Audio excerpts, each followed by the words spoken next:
Há cerca de 68 milhões de anos atrás, algo massivo estava patrulhando as vastas planícies abertas e amplos horizontes da América. Sobre as cabeças dos poderosos titanossauros voava o equivalente a um pterossauro titânico, o colossal Quetzalcoatlus. Este é um animal quase incomparável a qualquer coisa viva no século XXI, com seu longo pescoço serpenteante, asas gigantes e bico longo e afiado. Ele sobreviveu até o final da Era Mesozoica, por volta do tempo em que a extinção do Cretáceo marcou o fim de todos os dinossauros não avianos em todo o mundo. Ele acabaria por ceder os céus para as aves da Era Cenozoica, onde foi sucedido pelos gigantes Pelagornídeos e Pterotaurus, enormes aves com envergaduras ainda maiores do que qualquer coisa viva hoje. Por mais grandes que essas enormes aves conseguissem crescer, nenhuma delas poderia igualar o tamanho absoluto de Quetzalcoatlus, o maior animal voador que já existiu no planeta Terra. No vídeo de hoje, vamos explorar a vida deste colossal pterossauro. Tudo desde a maneira como vivia e como parecia, até o ponto em que foi descoberto e descrito mais de 60 milhões de anos depois. Vamos dar uma olhada no ambiente em que o Quetzalcoatlus vivia, nas diferentes espécies dentro do gênero e nas controvérsias em torno de sua descoberta. Sente-se e relaxe enquanto voamos com um verdadeiro gigante do disfarce.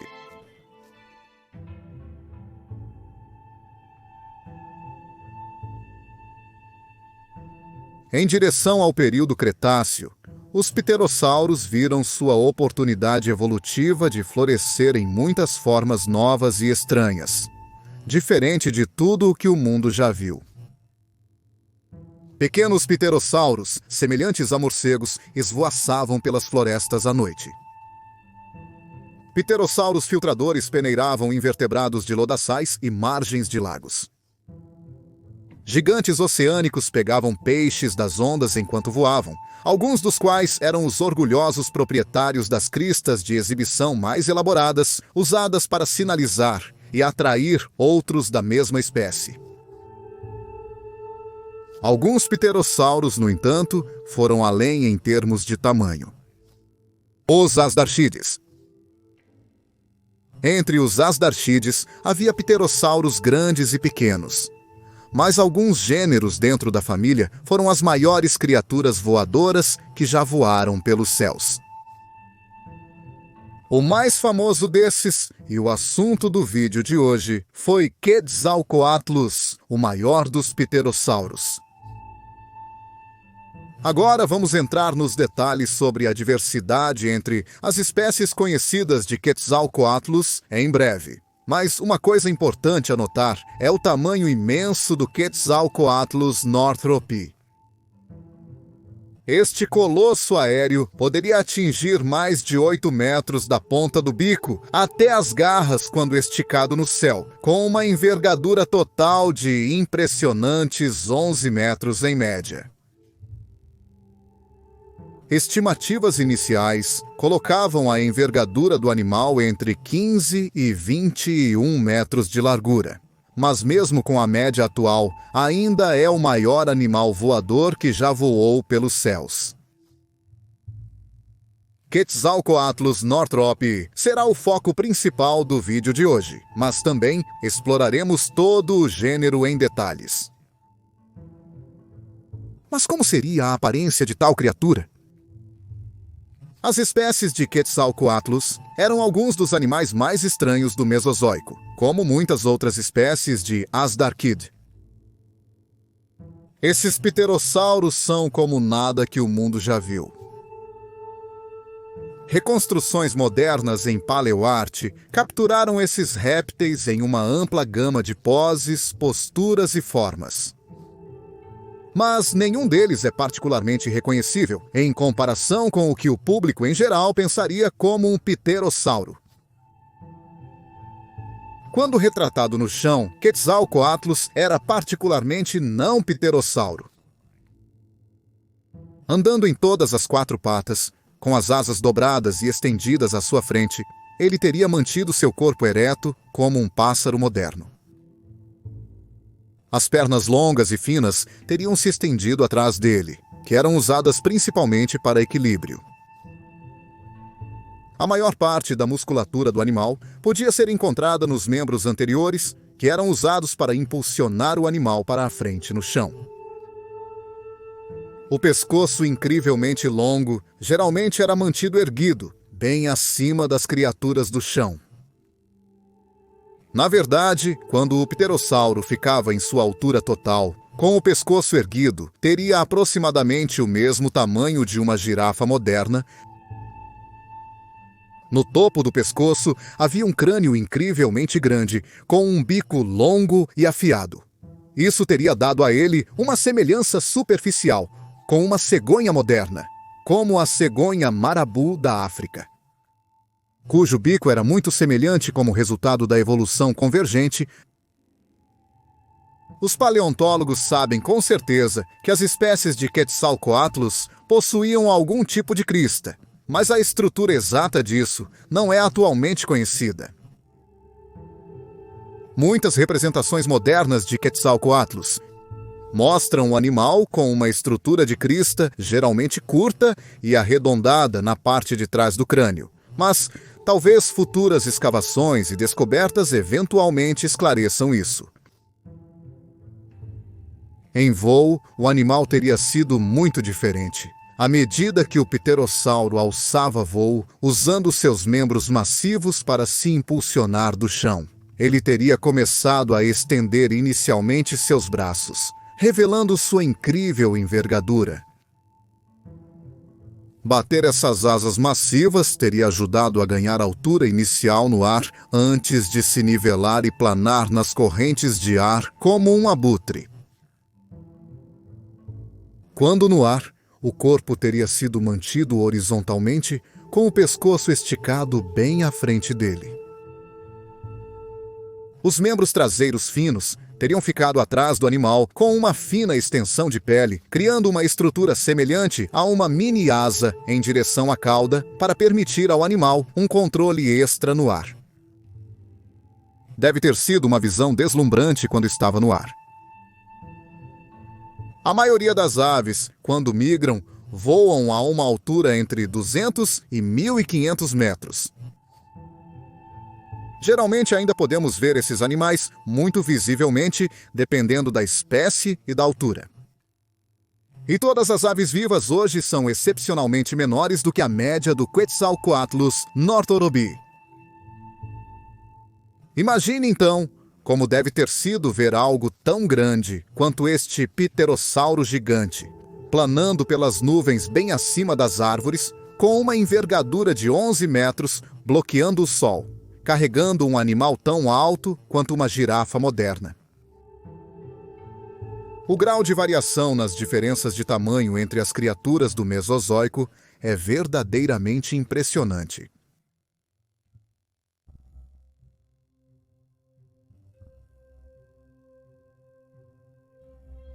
Os fósseis de Quetzalcoatlus são mais conhecidos no Texas, Estados Unidos. No sudoeste do Texas, fica o Parque Nacional Big Bend, um parque nacional de 801 mil acres na fronteira com o México, que se estende pelo deserto de Chihuahua e pelo Rio Grande. Algumas das rochas que cobrem a região compõem a Formação Javelina, que são de uma cor marrom avermelhada escura. Estes são sedimentos contendo fósseis que datam da idade maastrichtiana do período Cretáceo, o segmento final do Mesozoico, antes do meteoro Chicxulub cair e marcar o fim dos últimos dinossauros, pterossauros e répteis marinhos gigantes. Os primeiros fósseis de Quetzalcoatlus foram descobertos em 1971 por um estudante de geologia da Jackson School of Geosciences na Universidade do Texas, de nome Douglas A. Lawson. Em uma expedição à Formação Javelina, Lawson foi rápido em descobrir ossos muito peculiares emergindo dos sedimentos de Maastrichtian. Inicialmente, ele estava procurando pelos ossos de titanossauros, que eram comuns em toda a localização para estudar dinossauros, como o Lamosaurus, um gigantesco saurópode e um dos últimos dinossauros a viver. Em vez disso, ele encontrou um osso de asa, um colossal osso de asa. Tal osso era desconhecido para a ciência naquela época. Pterossauros eram conhecidos de outros locais ao redor do mundo, mas nenhum deste tamanho. Lawson não relatou oficialmente suas descobertas até 4 anos depois, em 1975. Desde então, o Quetzalcoatlus tem sido o maior animal voador que já viveu. E os fósseis desafiaram muito do que biólogos e paleontólogos sabem sobre o voo animal. Mas abordaremos isso com mais detalhes mais tarde neste vídeo. Quando Lawson fez a primeira descrição do Quetzalcoatlus, ele foi recebido com superstição e controvérsia. Um dos pesquisadores da mesma equipe rejeitou suas propostas iniciais de tamanho dos ossos das asas, alegando que eram inconsistentes com as dimensões das asas de pássaros modernos.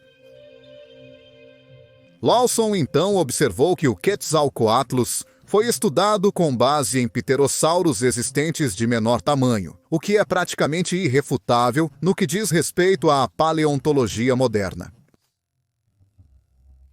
O Quetzalcoatlus realmente era deste tamanho, e realmente existiu com as proporções e dimensões eventualmente estabelecidas por Lawson.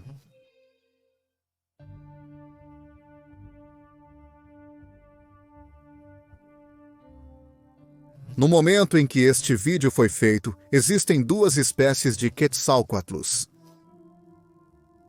Quetzalcoatlus northropi, o gigante incontestável dos céus, e Quetzalcoatlus lawsoni, uma espécie muito menor que se tornou conhecida para a ciência em 2021, muito depois do Quetzalcoatlus northropi ter sido inicialmente descrito em 1975. Restos de Quetzalcoatlus lawsoni, cerca de metade do tamanho de seu primo muito maior, foram realmente descobertos em sedimentos do final do Cretáceo, ao mesmo tempo que o Quetzalcoatlus northropi, e na época foram assumidos pelos paleontólogos como formas juvenis da espécie original. No entanto, à medida que mais e mais ossos foram desenterrados ao longo do tempo, incluindo neste ponto um esqueleto quase completo, consistindo de ossos de asas bem preservados, membros posteriores, vértebras e fósseis de crânio, diferenças sutis tornaram-se visíveis nas estruturas e comprimentos dos ossos. Como em muitos assuntos paleontológicos, há muito debate em torno do status do Quetzalcoatlus em termos taxonômicos. Os primeiros ossos de Quetzalcoatlus northropi a serem descobertos em 1975 não foram descritos de maneira precisa e eficiente, até que as revelações em torno de Quetzalcoatlus lawsonii vieram à luz em 2021. Alguns paleontólogos argumentam que, devido ao fato de não termos descoberto muitos ossos de asa das espécies maiores, que o Quetzalcoatlus é muito genérico para até mesmo ser certificado como um gênero e que os cientistas estão mostrando um pensamento desejoso ao classificar o Quetzalcoatlus northropi como um animal real, único em si mesmo.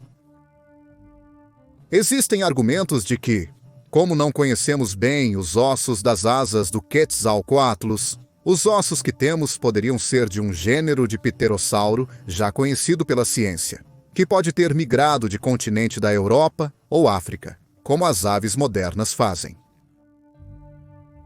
Ossos semelhantes foram desenterrados na Europa, e vários gêneros gigantes de Asdarquide são conhecidos tanto na Europa e Ásia quanto na América do Norte. Então, todos esses ossos poderiam estar ligados?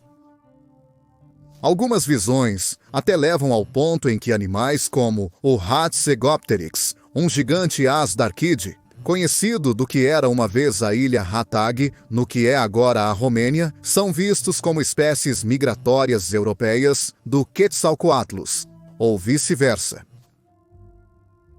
Mais descobertas precisam ser feitas antes que os cientistas possam afirmar com certeza qual é o caso com este gênero controverso de réptil. Sabemos, no entanto, que esses gigantes répteis realmente existiram de uma forma ou de outra. As evidências estão lá. Os ossos são reais. Só precisamos concordar com a ciência por trás de qual espécie é qual.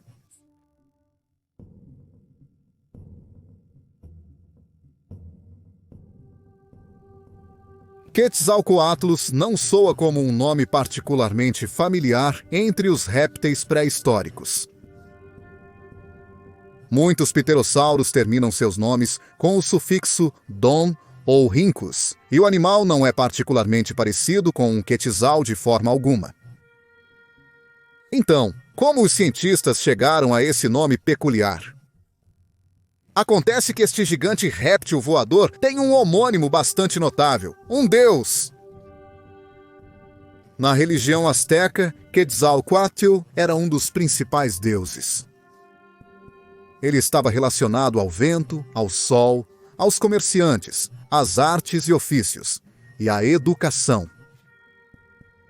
Ele era o tutor do panteão azteca. Na verdade, o guardião ou patrono de toda a religião, reverenciado por milhões de pessoas em toda a Mesoamérica antes de Cristóvão Colombo e os conquistadores espanhóis chegarem no século XV para marcar o início do fim do Império Azteca. É daqui que nosso gigantesco pterossauro tira seu nome.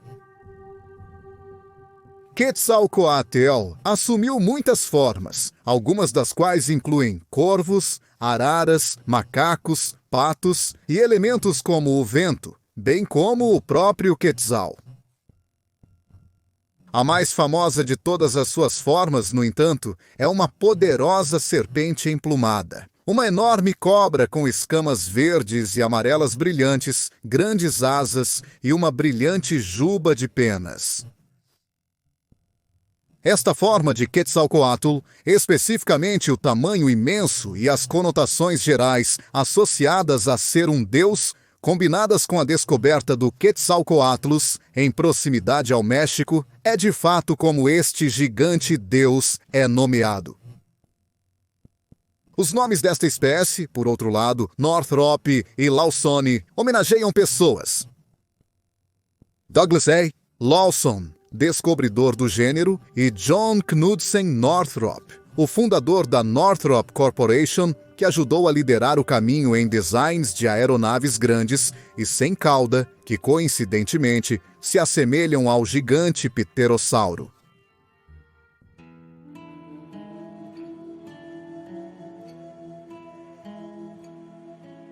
Devido ao fato de que foram desenterrados poucos fósseis de Quetzalcoatlus Northrop, combinado com a completa falta de animais existentes que de alguma forma se assemelham ao gigante pterossauro, é difícil para os paleontólogos discernir exatamente como tal criatura vivia.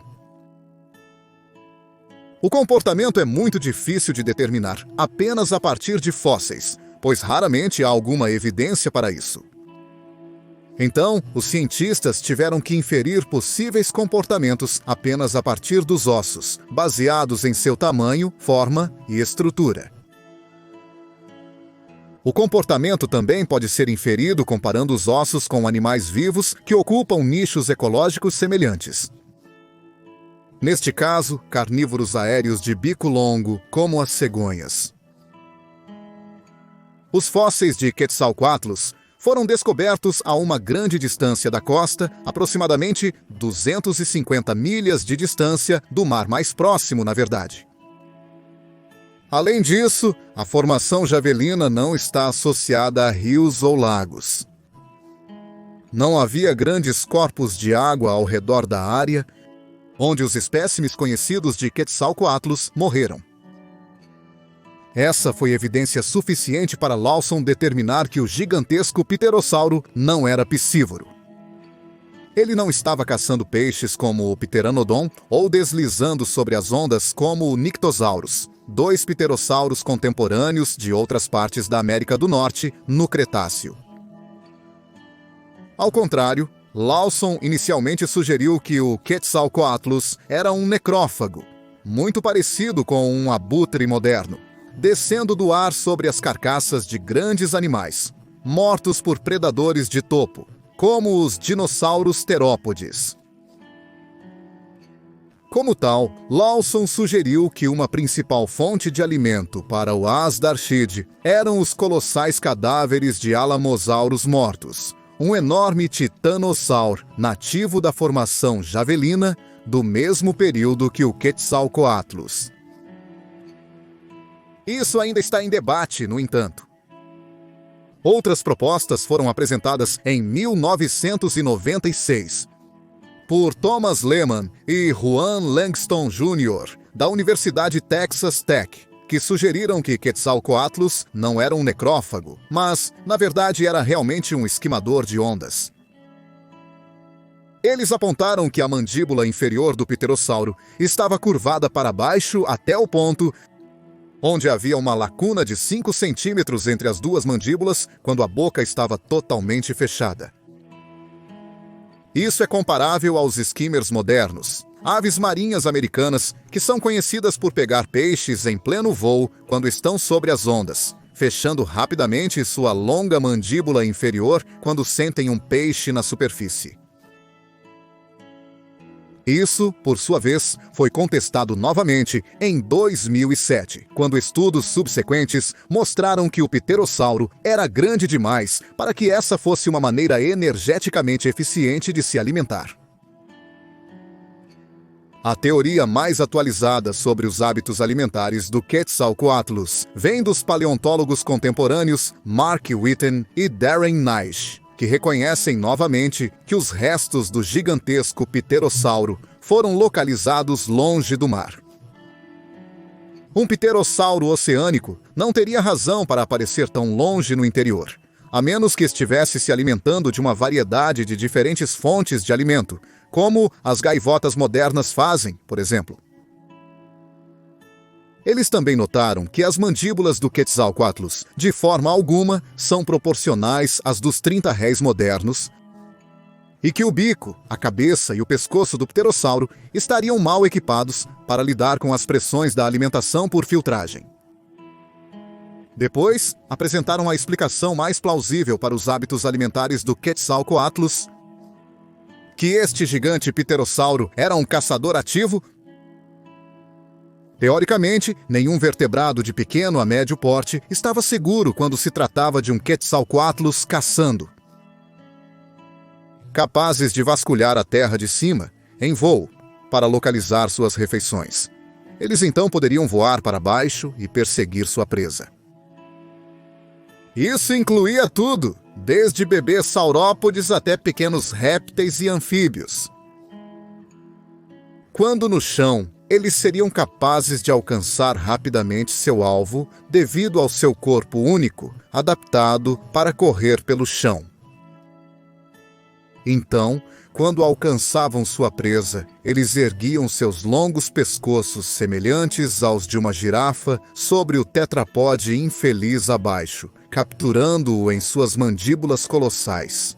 Com uma combinação de aparência desconhecida e uma postura ameaçadora, o Quetzalcoatlus teria sido uma das visões mais impressionantes de toda a era mesozoica, enquanto pegava pequenos dinossauros nas planícies abertas da formação Javelina nos últimos dias do Cretáceo.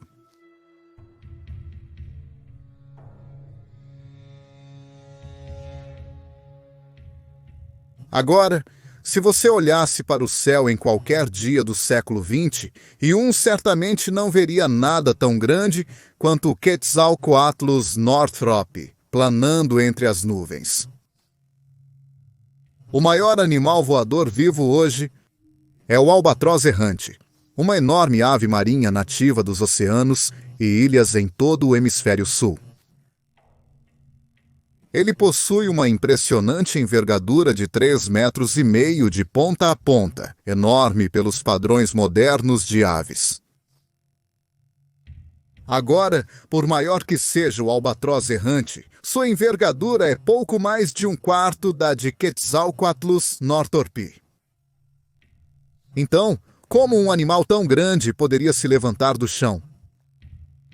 Ou mais apropriadamente, ele poderia realmente decolar? Experimentos para colocar essa questão à prova não foram iniciados até 1984, com o advento da tecnologia que permitia estudos biomecânicos avançados. O engenheiro aeronáutico Paul MacCready foi o primeiro a fazer isso. Ele construiu um modelo de aeronave conhecido como ornitóptero, do mesmo tamanho que o maior Quetzalcoatlus, conectou-o a um computador básico para atuar como um dispositivo de piloto automático e o colocou à prova. O experimento foi um sucesso. O ornitóptero voou com facilidade, movendo-se da mesma maneira que o gigantesco pterossauro teoricamente teria feito em vida. Uma combinação de batidas de asas e planagem nas correntes de ar com suas asas massivas. A única coisa que pode alterar a precisão deste experimento é o peso do ornitóptero de MacCready. O dispositivo dele pesava cerca de 80 quilogramas, que era o peso presumido do pterossauro no momento da construção. Estudos modernos mostraram que o Quetzalcoatlus northrop provavelmente era muito mais pesado. Aproximadamente 200 quilogramas foram propostos. Não podemos ter certeza absoluta de quão pesado esse animal teria sido. Com apenas restos fossilizados para nos basearmos, é difícil obter uma medição verdadeiramente precisa apenas com estimativas. Em 2010, foram realizadas mais pesquisas. Primeiro por Donald Henderson, que argumentou que o Quetzalcoatlus, na verdade, pesava 540 quilogramas e deveria ser muito pesado para se levantar do chão para voar.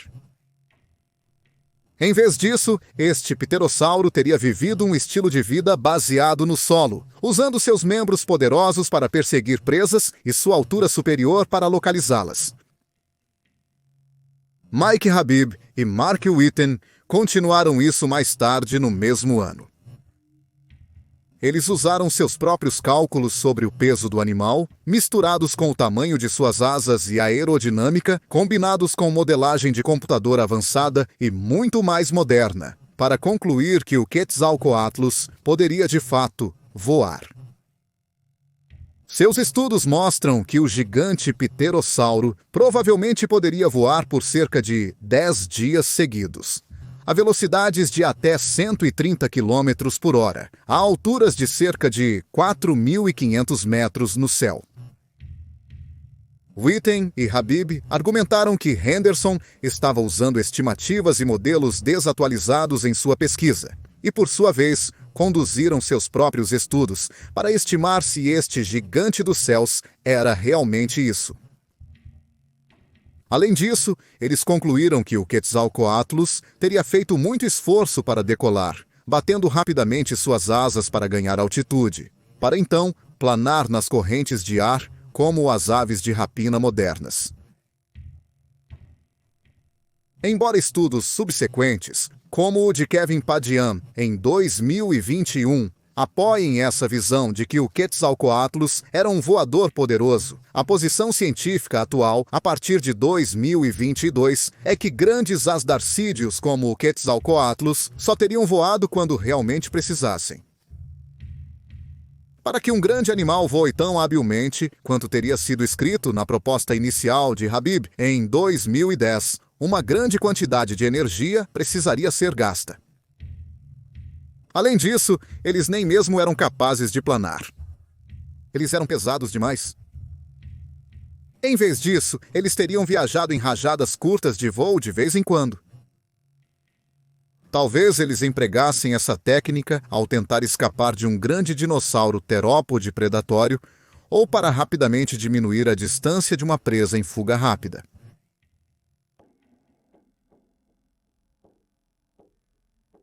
Muitos gêneros e espécies de Asdarquide, ou seja, pterossauros da família Asdarquidae, onde encontramos nosso Quetzalcoatlus, não eram como muitos outros pterossauros. O próprio nome Asdarcad se originou do folclore e está envolto em lenda, traduzindo aproximadamente para serpente mitológica da língua persa. Os sinais reveladores dos pterossauros Asdarcad eram tanto óbvios quanto espetaculares. Pescoços semelhantes a guindastes que suportavam mandíbulas incrivelmente longas, quase desproporcionais, no final de uma cabeça relativamente pequena.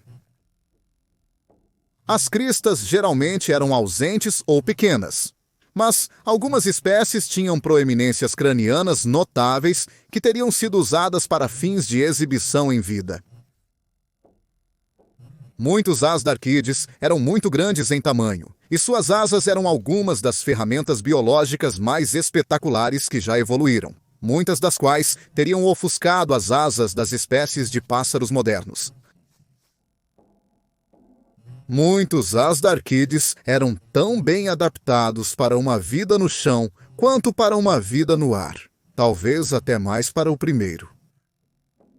Suas pernas eram longas e seus braços eram usados como enormes pernas de pau, ajudando-os a perseguir suas presas, que geralmente consistiam em pequenos dinossauros e outros vertebrados tetrápodes, como lagartos ou anfíbios. Em comparação com a fauna do século XXI, muitos pterossauros Asdarquide são alguns dos organismos vertebrados mais desconhecidos que já existiram. Nada que vive hoje se parece remotamente com eles. Os Asdarquides, como uma família mais ampla, não estavam restritos apenas à América do Norte. Quando o período Cretáceo tardio chegou, os Asdarquides se encontraram em muitos locais de significância paleontológica ao redor do mundo. Das regiões mais distantes da América do Sul até o outro lado do mundo, na Ásia do Norte. Alguns dos pterossauros representados na família Asdarcadae são mais conhecidos do que você pode esperar. Nós mencionamos isso antes, mas você já pode estar familiarizado com Hatzegopteryx, um enorme pterossauro, semelhante em tamanho ao massivo Quetzalcoatlus northorobi, que viveu no que era uma vez a ilha Ratag, na Europa Oriental. É um gênero que está se tornando cada vez mais conhecido pelo público em geral, graças à exposição na paleomídia e na arte. Mais notavelmente, no documentário da British Broadcasting Corporation de 2011, Planeta Dinossauro, onde Hatzegopteryx apareceu no 6º e último episódio. Esses gigantes pterossauros foram mostrados descendo do céu em pequenos bandos, pulando atrás de pequenos saurópodes que habitavam a ilha, que haviam reduzido muito de tamanho, como resultado do nanismo insular. Este era um gênero muito semelhante ao nosso Quetzalcoatlus, e as duas espécies eram muito semelhantes em seus tamanhos colossais. Muitos mais como Darkids eram consideravelmente menos familiares. Alguns dos representantes asiáticos da família são outros concorrentes para a maior criatura voadora que já viveu. E se mais evidências forem encontradas, eles podem um dia derrubar nosso atual campeão. Arambordiania, por exemplo, um gigante como o Darked, desenterrado de sedimentos na Jordânia em 1989, tinha um pescoço que por si só media 3 metros de comprimento. Para comparação, o pescoço médio de uma girafa moderna tem cerca de 2 metros de comprimento. Volga Draco, um Asdarquide desenterrado perto do rio Volga, na Rússia, em 2008, é outro candidato em potencial. Apesar do fato de que a família Asdarquide continha algumas das criaturas mais espetacularmente grandes que já voaram, havia alguns membros mais conservadores quando se tratava de tamanho. Lodoradiodactylus, de sedimentos próximos a Fort Worth, no Texas, tinha uma envergadura de cerca de 1,5 metros. mas manteve as proporções desconhecidas de seus primos gigantes, com um bico enorme em relação ao tamanho do corpo. Um exemplo de um asdarquide de tamanho intermediário era o ligeiramente maior Navajo Draco, encontrado no Novo México, a uma pedrada de distância do Radiodactylus. Este pterossauro tinha uma envergadura total de 3,5 metros, enorme pelos padrões modernos, mas uma gota no oceano quando se trata de alguns dos titãs do céu ostentados pela família Asdarcadae, mais ampla. No geral, os parentes do Quetzalcoatlus eram um grupo diversificado.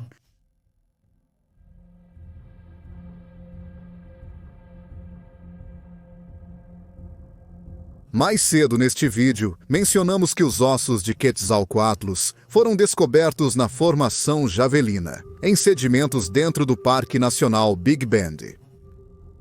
Mas como era a área quando o nosso gigantesco pterossauro percorria os céus e planícies do final do Cretáceo? Quetzalcoatlus teria vivido em uma paisagem aberta de planícies áridas, com florestas esparsas espalhadas por partes da área. Do nível do solo, o céu teria sido dramático, visível de quase todos os ângulos. Ver um colosso tão escuro deslizando pelas planícies, pousando em perseguição a um rebanho de pequenos dinossauros, teria sido realmente uma visão incrível.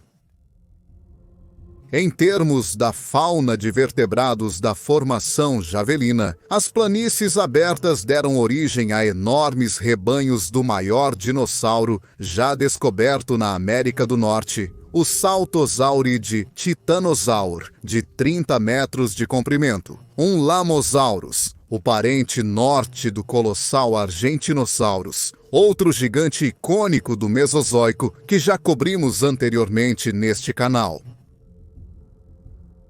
Fósseis de Alamosaurus são comuns na Formação Javelina, e vastos rebanhos do enorme sauropoda devem ter vivido em proximidade e familiaridade com a espécie Quetzalcoatlus.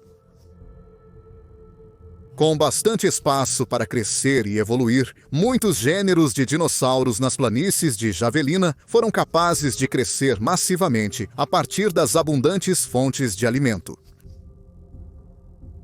Ceratopsianos, como o Taurosaurus, devem ter se reunido, potencialmente em grandes rebanhos, que por sua vez eram predados pelo dinossauro mais famoso de todos os tempos, o Tyrannosaurus Rex. Entre eles estavam os hadrossauros sorolefinos, como o Critosaurus, um dos poucos gêneros de hadrossauros, alguns dos quais ainda não foram nomeados. A formação de Javelina não era composta apenas por gigantes.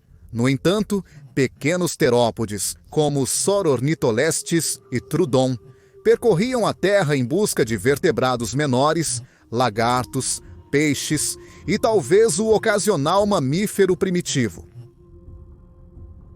Raias nadavam na escassa cobertura de água da região e outros pterossauros teriam girado e feito loopings nos céus acima.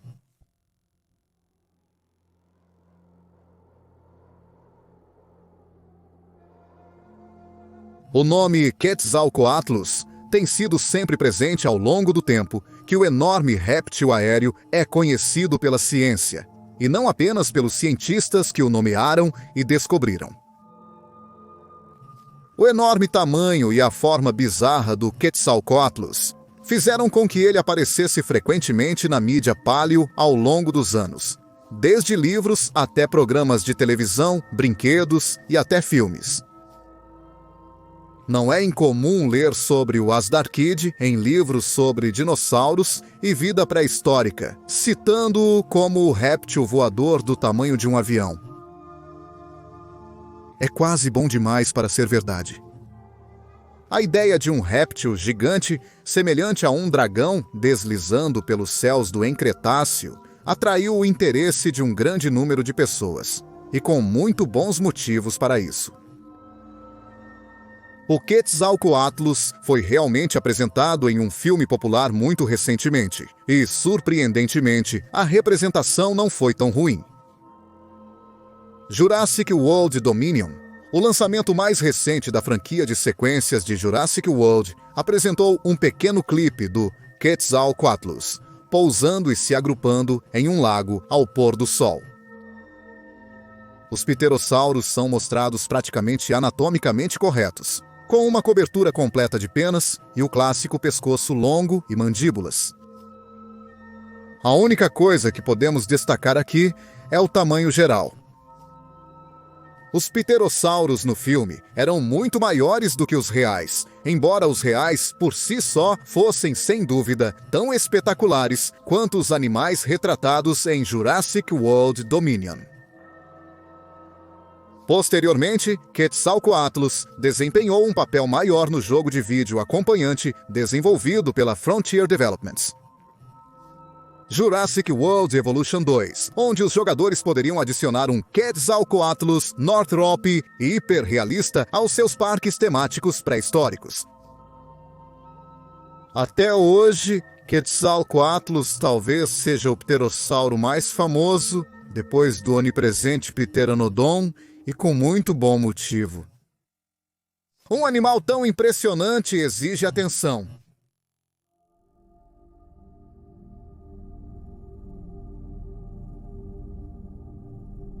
Quetzalcoatlus pode ter desaparecido há muito tempo dos céus das planícies norte-americanas, mas seu legado continua vivo. Muito poucos répteis não dinossauros do Cretáceo tiveram um impacto tão grande nos livros de paleontologia e na cultura popular como este colosso aéreo, o que deve dar uma indicação de quão especial foi essa descoberta. É quase inconcebível pensar em um animal do tamanho de uma girafa voando pelos céus abertos da América hoje.